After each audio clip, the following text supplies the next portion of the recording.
Com o avanço cada vez mais rápido da tecnologia e o acesso instantâneo à informação, alguns setores começam a entrar em extinção.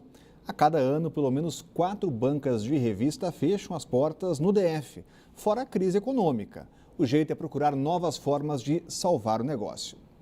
Para fazer o negócio sobreviver nesse período de crise econômica, o jeito é se reinventar. Essa tarefa tem sido praticamente obrigação para os donos de banca de jornais e revistas da capital. Tem 3 anos que o consumidor que procura a banquinha da 303 Sul se depara com o Cleiton e com o Branco vestidos assim, com roupas de chefes de cozinha. Isso porque o carro-chefe de vendas aqui não são os jornais ou as revistas, e sim as refeições vendidas no local. A banca é uma ideia nova, a gente trabalha com revista, mas que a nossa ideia, o foco é a gastronomia. Aí o pessoal, a princípio, assusta, mas depois, quando conhece a banca, já entende legal a história e vira cliente. Aqui o cardápio de revistas e jornais é bem pequeno, mas em compensação, quem procurar um lanche... Começamos com esse sanduíche que é feito num pão-folha, um sanduíche com pouco carboidrato e tal, e depois nós estendemos para a parte do almoço também. Aí nós começamos com as massas, com as saladas e tal. Hoje nós servimos massas, saladas, açaíes, sucos, né, cheesecake. Então, assim, nós temos um cardápio bem bacana, bem diversificado. De acordo com o Sindicato dos Jornaleiros do DF, por ano, 4 banquinhas de jornal são fechadas. Para o presidente do sindicato, esse é sem dúvida o pior momento da história do setor. Há mais de 20 anos que eu estou nessa profissão e eu nunca senti uma crise tão grande como essa que nós estamos passando agora, certo? José Maria relata que muitos profissionais da área estão sem condições de pagar sequer as taxas de ocupação e cobram uma solução ao GDF. Nós pedimos o apoio ao governador Rodrigo Goldenberg para anistiar essas dívidas que os jornaleiros têm junto ao GDF com relação à taxa de ocupação. Isso já é uma situação que nos dá um certo alívio. Até hoje, algumas pessoas dedicam um pouco do tempo para sentar em frente a esses locais. Cleiton foi um dos que viveram momentos assim. Com a criatividade, ele espera que as novas bancas e as antigas também resgatem essa tradição e formem novos adeptos das tradicionais banquinhas. Tem uma cara nova, né? Nós não deixamos de trabalhar com as revistas e tal, mas é um mix mais enxuto, uma coisa mais direcionada mesmo. Mas esse lado da gastronomia aproximou novamente a comunidade desse ponto aqui. A greve dos professores ganha novo capítulo. Provocada pelo GDF, a Justiça decretou um movimento ilegal. A ordem é que os servidores retornem imediatamente ao trabalho, sob pena de uma multa de R$100 mil ao dia. Já são quase 2 semanas de paralisação. Na ação, o executivo pediu a ilegalidade do movimento. O pedido foi aceito pelo Tribunal de Justiça nesta segunda-feira. Com isso, a Justiça determinou que os servidores voltem às atividades imediatamente. Em caso de desrespeito, a multa diária é de R$100 mil. O sindicato da categoria disse que vai recorrer da decisão. Desde o início da greve, o GDF vem afirmando que mantém diálogo constante com os trabalhadores para tentar uma negociação, desde que não represente impacto aos cofres públicos. O movimento grevista começou dia 15 de março. Os professores pedem a efetivação do plano de carreira e o reajuste salarial prometido em 2012. Nem todos os docentes aderiram ao movimento. Cerca de 50% estão de braços cruzados. E o governo já tinha anunciado, inclusive, o corte no ponto dos grevistas.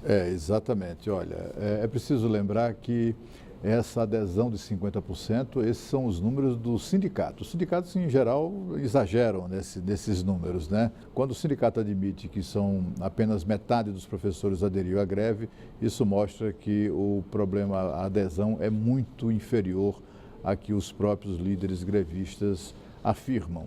A greve é absolutamente inexplicável num momento como este, né? O que o Brasil precisa de trabalhar. Precisa trabalhar muito, ralar muito para superar as dificuldades e a crise que todos enfrentamos. A crise nacional, que não é pequena, é muito grande, afinal de contas é um rombo bilionário herdado pelo atual governo que precisa ser reposto. E, de outro lado, a greve particular do governo do Distrito Federal, que não tem mais de onde tirar dinheiro para pagar salários. E o presidente Michel Temer deve sancionar o projeto aprovado pela Câmara dos Deputados na semana passada, que permite a terceirização em todas as atividades das empresas privadas e no setor público. Em um primeiro momento, o governo queria esperar o texto que tramita no Senado e que dá mais garantias ao trabalhador. Mas a pressão da base pode causar uma reviravolta. Sobre esse assunto, a gente fala de novo com a Renata Dourado. O que deve sair dessa decisão presidencial, Renata? Então, Rodrigo, tudo indica, o presidente Michel Temer se reuniu esse final de semana com vários parlamentares da base aliada. Na semana passada também ele se reuniu com grandes empresários que colocaram para ele essa dificuldade da possível insegurança jurídica, já que há pontos divergentes entre esses dois textos. Então, a gente lembra que esse texto que foi aprovado pelos deputados, ele permite a contratação de todos os trabalhadores terceirizados em uma empresa, inclusive aqueles trabalhadores que exercem atividade fim. Para que a gente possa explicar, a gente sempre dá o exemplo de uma escola porque fica mais claro para as pessoas.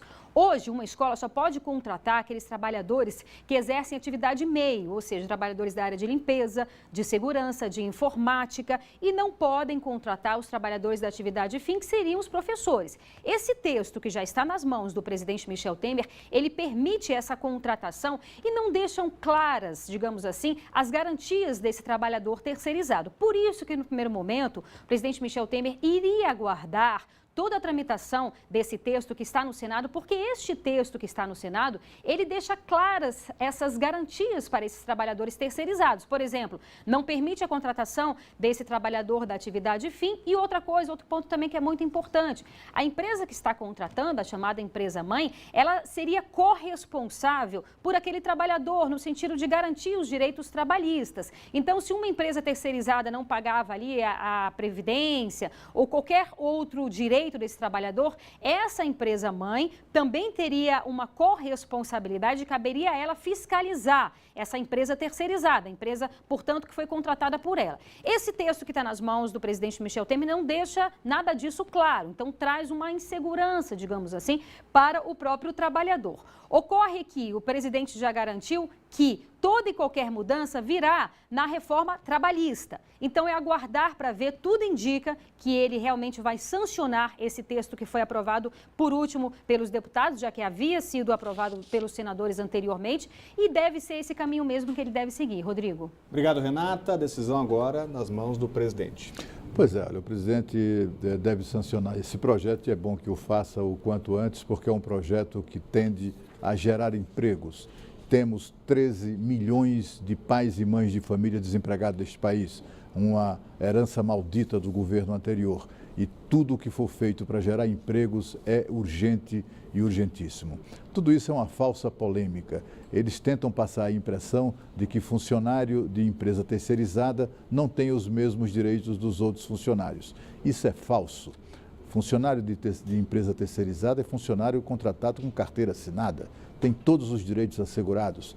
Os especialistas já falaram sobre isso. Na sexta-feira, quem falou sobre isso deixou muito claro foi o próprio ex-ministro do Trabalho e ex-presidente do Superior Tribunal do Trabalho, o Tribunal Superior do Trabalho, o ministro Almir Pazianotto. Ele deixou isso muito claro. Essas polêmicas são falsas. O que estão pretendendo com esse novo projeto é, na verdade, melar o projeto anterior. O fato é que o governo precisa parar de se meter na gestão das empresas alheias.